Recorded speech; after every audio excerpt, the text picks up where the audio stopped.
Hey guys, William here, aka Big Bastard, and obviously it's been quite a while since I've uploaded anything. And the purpose of this video is to let you know some of what's been going on. It may not sound like much, but it's been kind of chaotic around here, and I'm talking pre-2020. Just have been dealing with a lot of stuff around the house. The other thing is to let you know what I'm planning on doing, and a lot of times, I don't like saying I'm going to get to something because it seems like I never get around to it. But I have a particular interest in doing this project, and I'll explain more about that a little later. But first, okay, so things around the house have been kind of hectic with family and everything. Obviously, you see the weight loss is you see about how that's been going. This is one of those things, people will be like, okay, you either want it or you don't want it. They're like, they make it sound really simple, and on the face of it, it does sound really simple. Obviously, you consume fewer calories than you basically expend energy exercising or doing whatever. Okay, now that's obvious to anybody, anyone who is morbidly obese kind of figures that part out. What a lot of people don't see is a lot of the other. First of all, weight loss isn't that simple per se. That's the premise. Okay, you take in fewer calories than you burn off. That's the premise, and it's an accurate premise. It's inevitably the law of weight loss, if you want to put it that way. A lot of times, what's overlooked is certain metabological issues that hinder or slow that down, or a whole host of other problems. Sometimes psychological. We saw that with Boogie, a lot of psychological issues. Okay, and shout out to Boogie for being able to have done what he's done to get where he is now. It takes an incredible amount of work, and anybody that goes with this bad mouthing, oh, you took the easy way out, you did gastric bypass. Okay, I've been a candidate for gastric bypass. Let me tell you, it is not easy. Okay, because before the surgery, and the more obese you are, the more extensive this is, you have to do virtually a liquid diet. Okay, in my case, I was told I would have to do it for at least a month. Okay, because when they do the surgery, no matter even if it's a lap band, which is far less invasive than gastric bypass, you have to be able, the doctor has to be able to get past the liver. Everybody knows the liver is going to be one of the fattiest organs, and obviously the more obese you are, the more weight that liver contributes to, your body. So they want the mass of the liver reduced so that they can get in there and work without having too many issues. It's always going to be a bit of an issue just because even if you do this extensive diet that they require it, I want to be clear on that. They require this so they can do the surgery. Okay, it's still obviously not going to take off. It's not going to take off all the weight, obviously, or you'd be like, okay, hey, so you'd still be morbidly obese. You'll still have that fatty liver issue, okay? But then after that, depending on which surgery you have, and usually the first stage after that is pretty much the same. It's going to be pretty much pure liquid diet after that for about a month. Then you'll ease into effectively baby food, okay? And then you'll work your way to solid food, but very small pieces of solid food, and not the solid food you're used to eating. Okay, you literally have to give up everything. You have to give up soft drinks. You have to give up sugars. You have to give up the fatty foods that contribute so much to the American diet. And when I say contribute so much to the American diet, I'm talking the fatty foods and the sugar and the carbohydrates. Okay, because it's a compound issue here with these three elements being found in overabundance in the human diet. A lot of people will tell you, oh, if you eat fat, you get fat. Well, that's just stupid, and I'm not going to go Atkins on this right now. But, okay, so that's addressing the weight loss. Long story short, it's not done, obviously. I plan on getting back on it. A lot of you, you plan on getting back on your videos, right? Okay, we'll see, time will tell, right?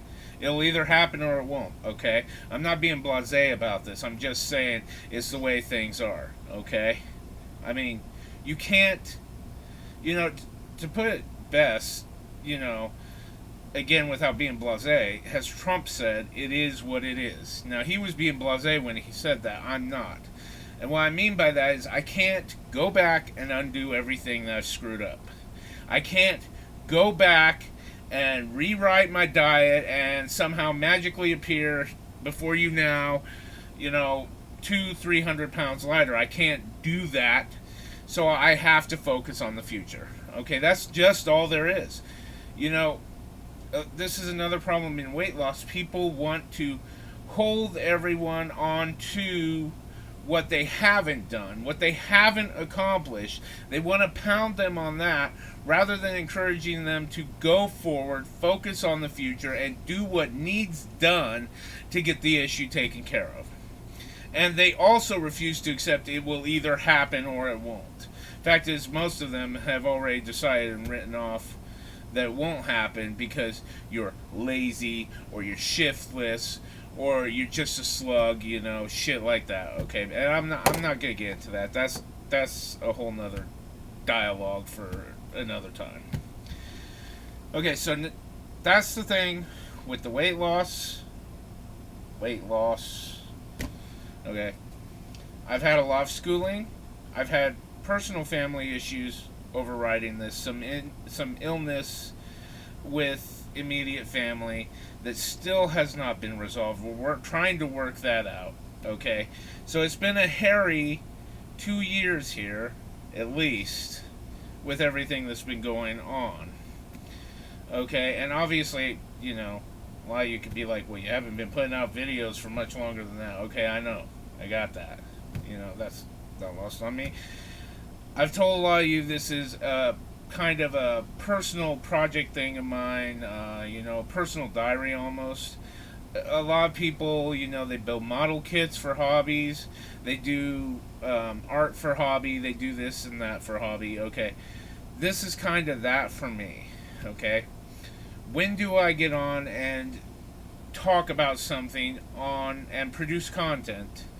Okay, it's generally, there is one thing that really pissed me off about YouTube, and I'll get to that in a minute.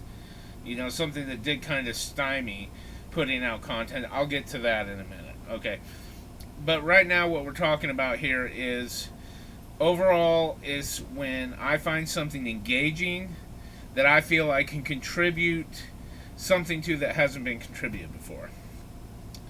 Now, a lot of people will be like, okay, well, 2020, okay.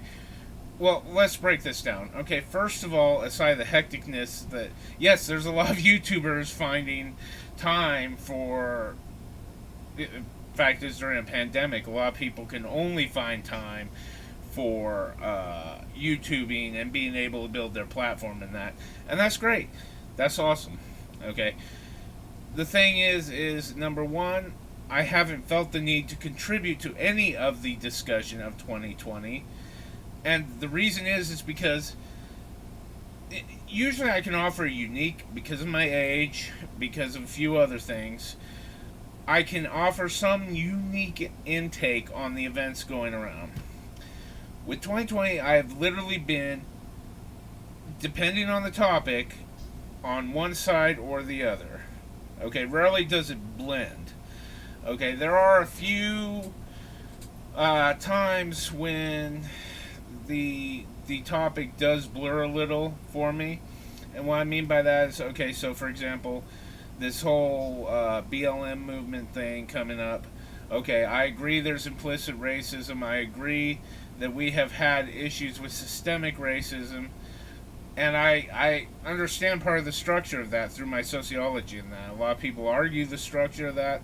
That's fine. I won't go into that right now.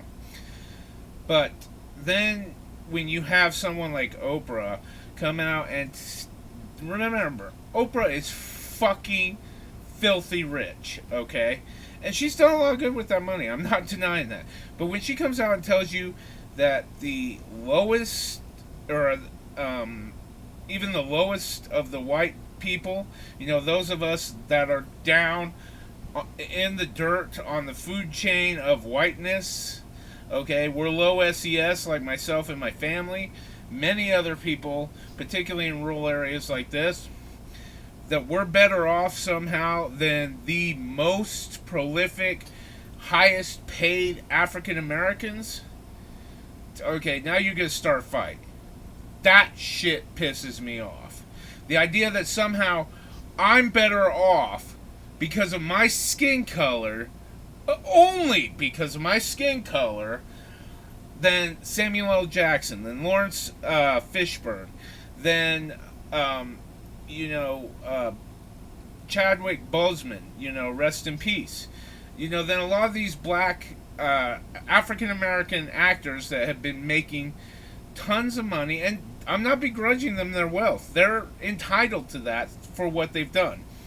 They've harnessed a skill set, and that skill set is highly in demand.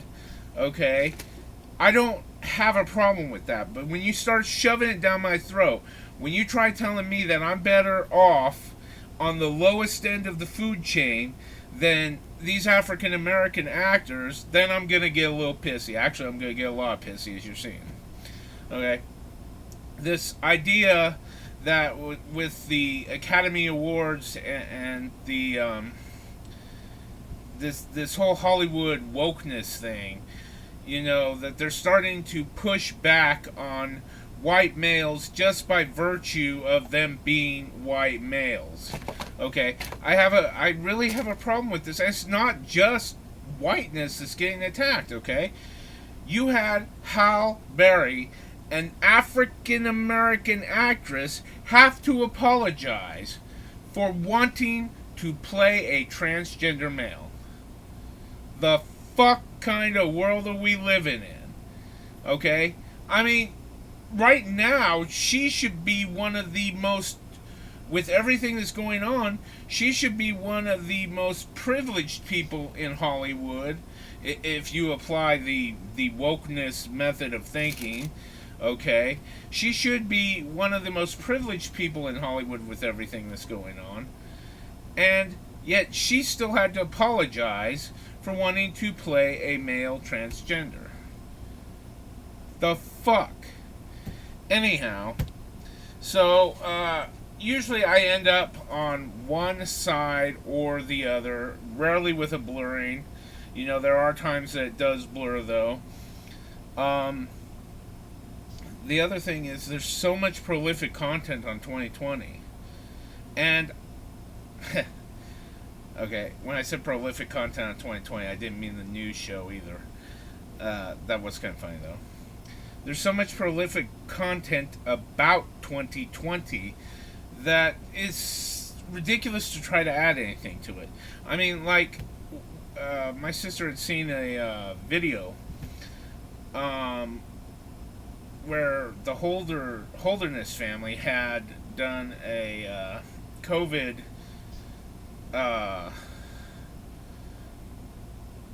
rendition of one of, I think, Queen's songs, maybe.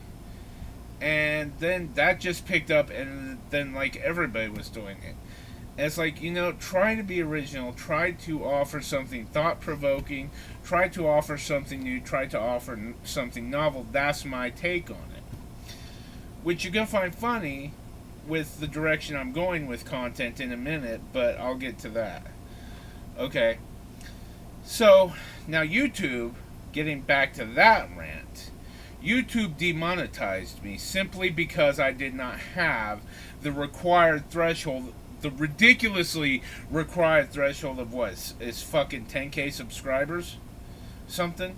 Okay, you know what, YouTube? I've been with you since the beginning, and you're gonna fucking demonetize me just because I'm an offhand channel that fucking puts out occasional content because I want to, fuck you. Fuck you, okay? You're supposed to be rewarding us for helping you. Okay, people can sit here and argue, well, are you really helping them if you've got a dearth of content? Are you really helping them if you're occasionally putting videos out? Are you really helping YouTube? First of all, okay, the cynic part of me wants to say, does YouTube need fucking help? We fucking built this, okay? Us, the goddamn viewers, content producers and viewers, helped build this to what it is now. And YouTube has constantly turned around and told us, fuck you, fuck you, fuck you. We don't care about you. We care about the bling bling, baby. Okay? So YouTube is already, as far as I'm concerned, YouTube's already in violation of a breach of trust with both his viewers and his content providers. And there are other content providers bigger than me who are well paid by YouTube that have been going off on this as well. Okay? Now, the second thing that a person can say is, am I offering any value worthy of that money by only occasionally producing content? If YouTube fucking, this was the premise when we were doing back in the day, YouTube would fucking pay out as you performed, okay? So you would get money, it just wouldn't be as much because you were fucking not putting out as much content. It's based on the amount, the hits of ad revenue you get by being a monetized platform. If people aren't watching you that much, you're not getting that much money anyway. That's not taking anything out of fucking YouTube and their pockets, okay? And it's not like they can't fucking spare it anyway. But, enough on that, okay? So I was a little discouraged about that. Very pissed off about that, I might add. I won't say that's what contributed, because you guys have seen me. I've been kind of off and on with a lot of content. Okay, I won't say that's what's contributed to that, but it certainly didn't help it. Let me tell you that. Okay, now, with all that shit of what I've said and where I've gone being pushed aside, let me tell you where I want to go. Because a lot of what I said has precedent to what I'm going to say. So, by chance, okay, I love epic rap battles. Big fan. I have watched all of them, and many of them repeatedly, okay? I can even tell you various lines from just about any of them, okay? Now, by chance, I've been waiting excitedly for what I knew was going to come, Biden versus Trump epic rap battle. And sure enough, it was sweet. But, interestingly, I stumbled across something. I don't ever check out so-and-so reacts to, so-and-so reacts to, so-and-so reacts to, because it goes with my MO of original content. Okay? Because basically what these videos are is somebody watches a video and then they're like, ooh, I really love that because I really hated that because that's not offering anything original or intellectual in my opinion. But I saw a video called, and I forget who the YouTuber is, and I'll get that name and put that in the link. I saw a video by a YouTuber called Rapper Reacts to, and I think it was the Biden versus Trump one. Now, he also done a couple others I watched, so it might have been one of the others that caught my eye first. Joker versus Pennywise. and one of Thanos versus Oppenheimer. Okay. And one thing I noticed as I started watching these, which I kept watching because I liked the dude's presentation, I liked where he was going with his analysis of bars. Okay, now I just learned what bars is in rap. Okay, and basically a bar is when a rap lyric alludes to something outside of the song, but it can also be used as part of the diss on the person. It is the way I understand it. Okay. Now, as I watched these, though, I saw him struggling with a lot of things that I knew much about. And I saw another one, and I watched 2 or 3 of his, a different YouTuber, and I'll show you what his is in the link. Also, it was like we scheme or we stream something. I don't remember, and I'm sorry for fucking that up. Either way, okay. But I'll link those two so you can check them out because they are really good. And I know she was having troubles with some issues too. And it's not like I'm smarter than these guys or anything. They know things I don't know as well. For example, on It, I know virtually nothing. A lot of what I picked up on It is from these guys because I've never watched the movies. You know, I love Stephen King. I just don't get around to a lot of his. I've watched a lot of the older stuff, Running Man, geez, did I see The Shining? I don't remember. But, yeah, I've seen a few of his back in the day, the older ones, okay. Haven't seen as much of the new content. Oh, and I did watch that one where there was some sort of, it had like Morgan Freeman as a military guy, and there was this deal going on in this snowy forest, and it had this big, like, monster thing that, like, ate a guy, but I don't remember what it's called. But anyhow, just from what I said, you guys might remember it. But anyhow, so they fill me in, but I was hoping to be able to fill a lot of people in on things that might be missed because the YouTube generation, the YouTube people, the people platforming on YouTube now has a general rule. Not always, but has a general rule, tend to be younger than me. Okay? Again, not always. Okay, you know, the Holderness family, he's about, the father's about my age. I'm pretty sure that Lloyd is, from what I've seen in one of the videos, Lloyd's probably about my age. But there are some exceptions. But overall, I find the majority of people producing content tend to be the younger generations. Okay? Now, what I hope to do is let me tell you what I'm going to do and then what I hope to do. What I'm going to do is from the very first episode, break down anything, you know, on the bars that are coming up and let you know a lot of what's going on there. The first 4 seasons will probably be fairly quick. They weren't doing a lot of layering back then. I noticed the layering didn't really start until about season 4, and then it picks up and gets even more intense up until where we're at now, season 6.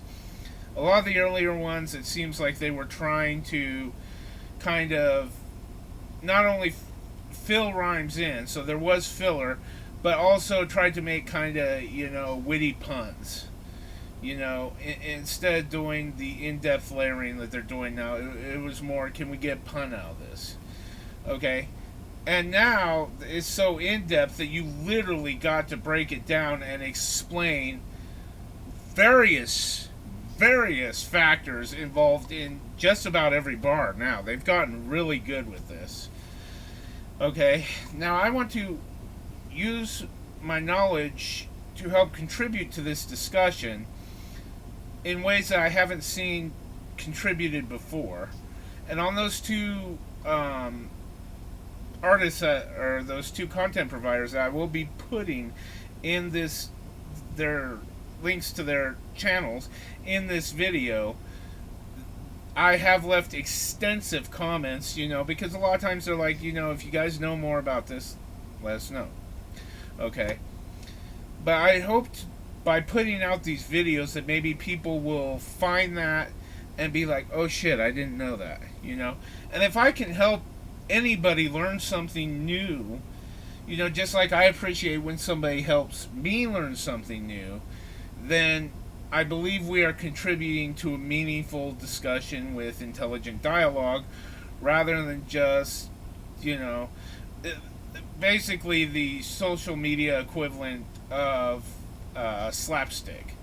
You know, oh, hey, you know, just meaningless conversation, you know. And when I talk about slapstick, I'm talking about the type of humor that isn't really thoughtful. It's not the in-depth sarcasm. It's just, can we get a laugh? Can we get a laugh? Can we get a laugh? You know, and so they do the stupidest things that make no sense just to get a laugh. That's slapstick. Okay? And I find a lot of people are prone to slapstick conversation that is devoid of any depth or merit for intellectual discussion, and they just throw in their opinions out. Don't get me started on the maggots, because, yeah, you talk about very uneducated and, okay, very uneducated and very opinionated people, okay? And I'm Republican. I'm fucking Republican. Now, I'm a very left-leaning Republican, and the only reason I won't go blue is because I vehemently disagree on the issue of abortion with them, with the Democratic Party as a whole. Okay, that's the biggest issue, and that's one I won't budge on. But, damn! You know, I've had arguments with these Red Hatters, and it is just... Anyhow, okay. So that's what I want to do. That's my hope for this. I'm not expecting anything big. I'm not expecting 1 million views. I'm not expecting, 100 views. But sometimes I get surprised. That Rogue One analysis really blew up. And that's another reason why I was pissed about the demonetization. Because it occurred right after that. Now, yeah, I get probably milked the most out of it I was going to. But the fact is the fact that it occurred anywhere near one of my biggest videos pisses me off. Big time. And I was really surprised I got that many views on that. Holy shit. But anyhow, so, maybe I'll be surprised. I'm not looking for Lloyd or Peter, Nice Peter, to jump in and say, hey, great job, or shit like that. If that happens, great. But... And I know they appreciate it because we're helping put out word about their product. And they're not like the fucking corporate dickheads in big corporate America who actually piss on that kind of behavior. Particularly, oh my god, the music industry. But I'm not going to get started on that, okay? So, that's where I've been. That's what I plan. That's what I hope for. I hope this video has been entertaining. I hope it has meant something somehow to someone. And I just hope it shows you why I'm going to be literally producing content of ERB reactions for the next... God, however. My goal is to do one a week at least. Okay, and I'm going to start off with the Darth Vader versus Hitler trilogy just because that is so epic in ERB. That is true. That truly puts the epic in epic rap battle. Okay, and so I want to break down the trilogy as a whole, and there's one good video that has the trilogy all together, and I want to break that down, and then I'll go through the first season 1, season 2, season 3, season 4, and so on, up until where we're at now, season 6.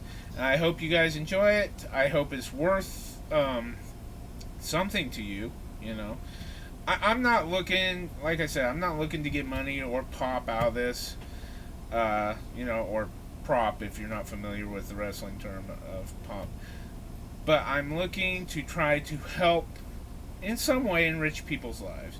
And it doesn't seem like a big thing to enrich people's lives on epic rap battles. But you know, it's a need and I can fulfill it, and I just hope you guys all enjoy that. So for now, this is Big Bastard signing off. Hope to see you much sooner than I have in the past, and have a good day. Talk to you guys later.